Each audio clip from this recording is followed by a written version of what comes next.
Time limit, right? You'll notice I'm proudly leaving a bunch of tabs open too. You know why? Because I think too many people are ashamed of the amount of tabs they have open. I feel seen. I want to help you. All right. So this is one person's journey or attempted sanity in what is not always a system that fits the way I think. So it's called But I Love Hot Dogs. All right. So I don't know about y'all, but like when I get an email from a faculty member or a conversation, I'm pretty excited. Like right off the bat, this is about how I'm feeling. I'm going to get to do something awesome. It is going to be, perfect. We're gonna make something transformative. And we've had these discussions with people like, what if Sociology 101 changed a person's life? Right? And like that is perhaps the naive view I take when I come to these things. And I am, I'm excited, right? I want to do incredible things, something around this level of drama and excitement. I want to be kind of painting the Sistine Chapel. We're going to be partners in creating something unique, beautiful, that will last for the ages. So you can imagine that I'm never disappointed coming in with this kind of basic concept, right? Because this is often what I run into, right?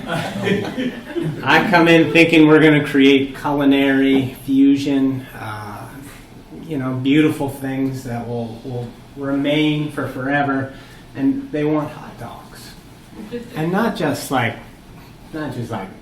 regular hot dogs, but like gas station hot dogs.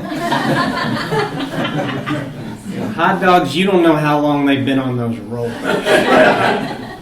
And it's hard, because, I often think to myself, hey, I can change their mind, right? That's my job, is to elevate their palate. Now, I've got to be able to convince them to do something fundamentally different from what they want. And that I feel that kind of internal pressure.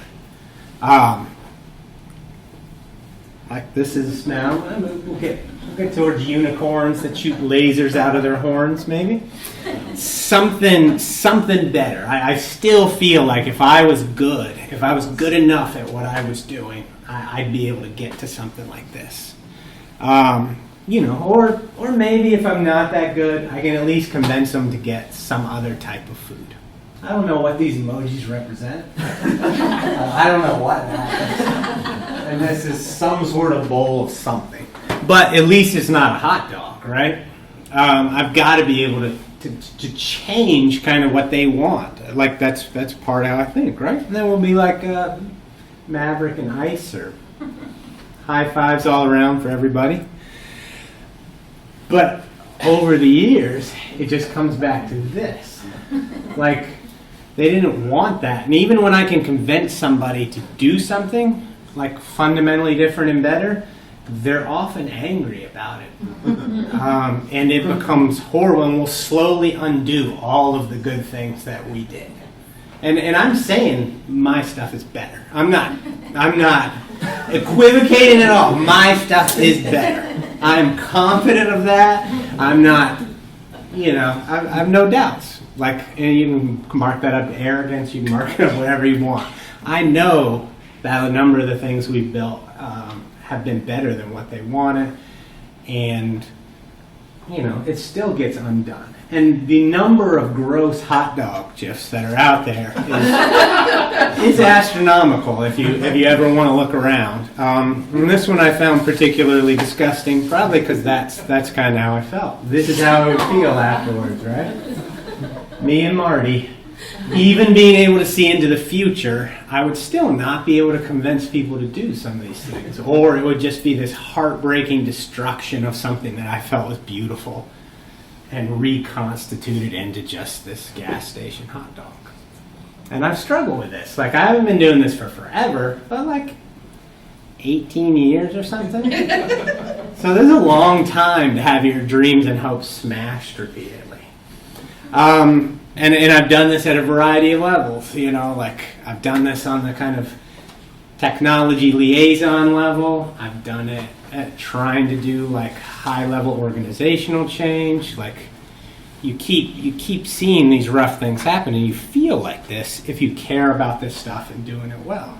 And I finally came to my good buddy here, Gandalf's quote, right? Right? Do not give what is holy to the dogs, nor cast your pearls before swine, lest they trample them under their feet and turn and tear you to pieces. I'm not a scholar of Lord of the Rings, but I'm pretty sure that was Gandalf. And I think it's that last part that really got to me, like that turn and tear you to pieces. Because you can take these beautiful things, and the person who is the kind of audience doesn't want it. It doesn't matter how good it is or how much better it is than that thing. That is not what they want. And they will turn and tear you to pieces. Even if it's not intentional, like that action of giving like beautiful things to somebody who doesn't appreciate them and who actively grinds them into this feces-laden pig slop. Like that is a hard thing to watch. And it's a hard thing to participate in. And it kind of tears you up. And I found some warning signs, right? And they're kind of on different ends of the spectrum, right? You'll often have the no deadline. I don't know when this should be done. Eventually, right? That's always a terrifying sign. Also, tomorrow or in several minutes, this will need to occur. Usually something of great complexity that would have been beautiful to talk about. No opinions. No opinions of any kind. The shrug. I don't care, whatever you want. But that's not true. There are opinions there. You'll find them out once you have something built. But they will not be evidenced beforehand. Strong opinions that are wrong. And once again, I'm not equivocating. These are wrong opinions. People say opinions can't be wrong. They're incorrect. So I look at that as a warning sign. Massive email gaps. You know those people. It happens more in higher ed than any place I've ever interacted with, but somebody who emails you back 3 months later as if nothing weird has happened. I'm like, email is not on a wagon train. I expect some back and forth on a more continuous loop, but that's a bad sign.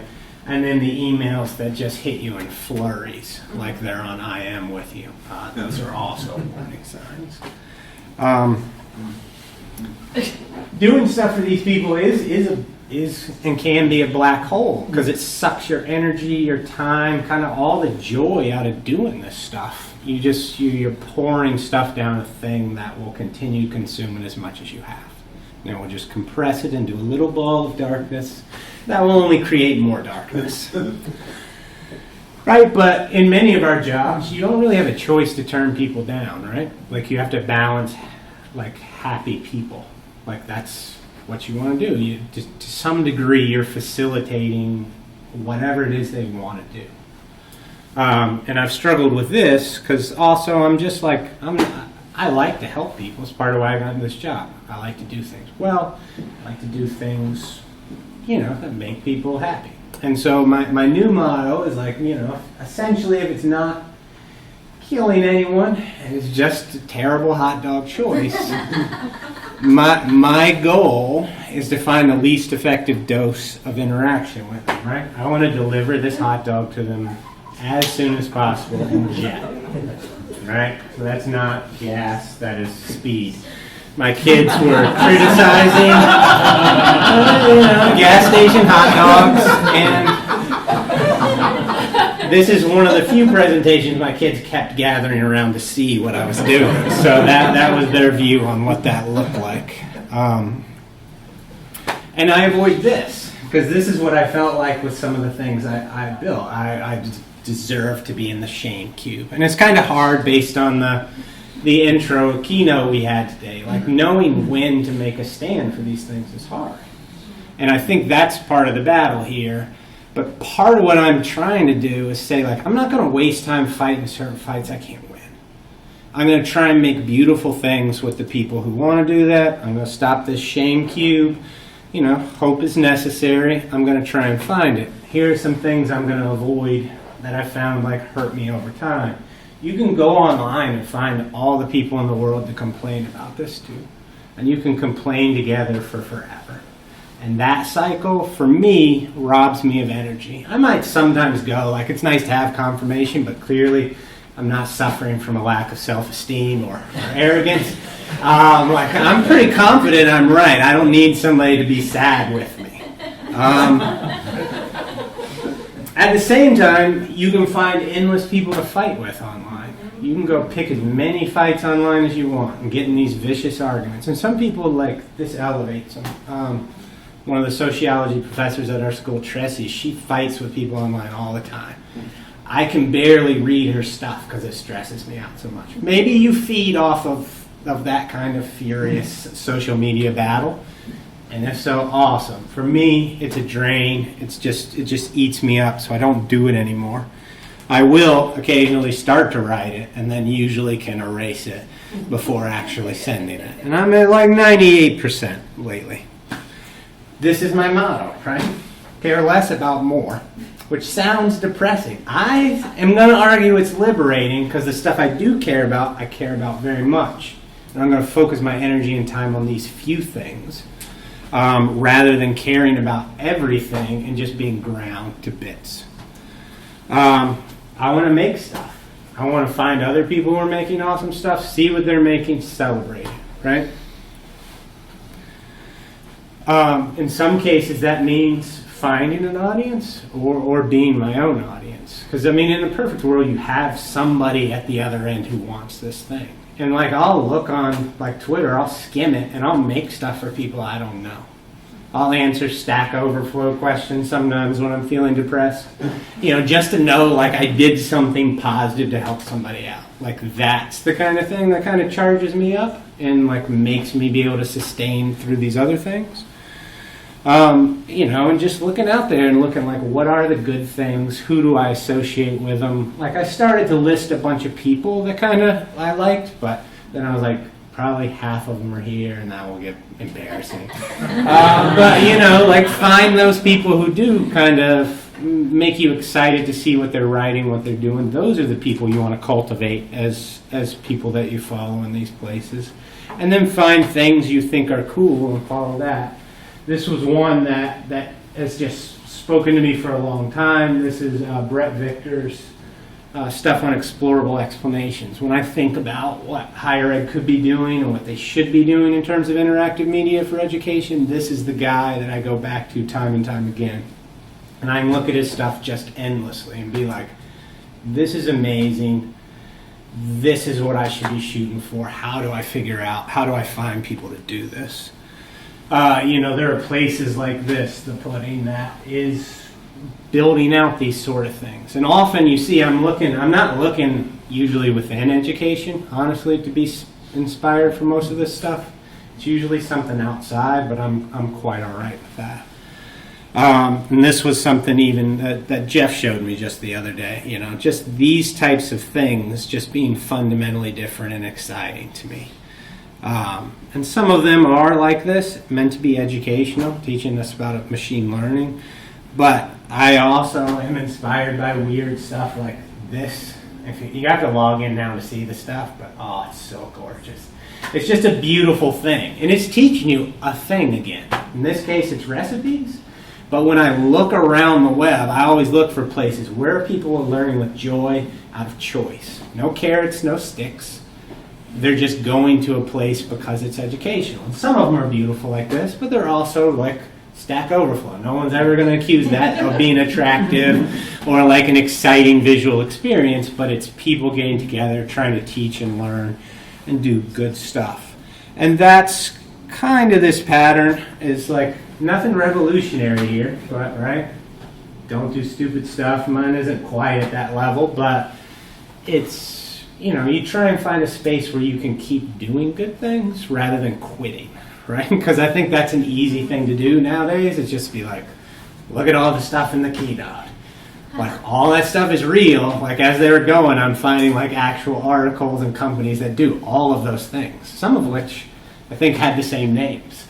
In a terrifying, like, you know, Black Mirror episode, let's say. But I don't know. That's kind of how I'm trying to achieve balance.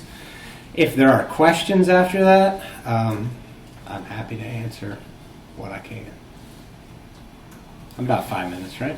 Perfect, 5 minutes. Okay.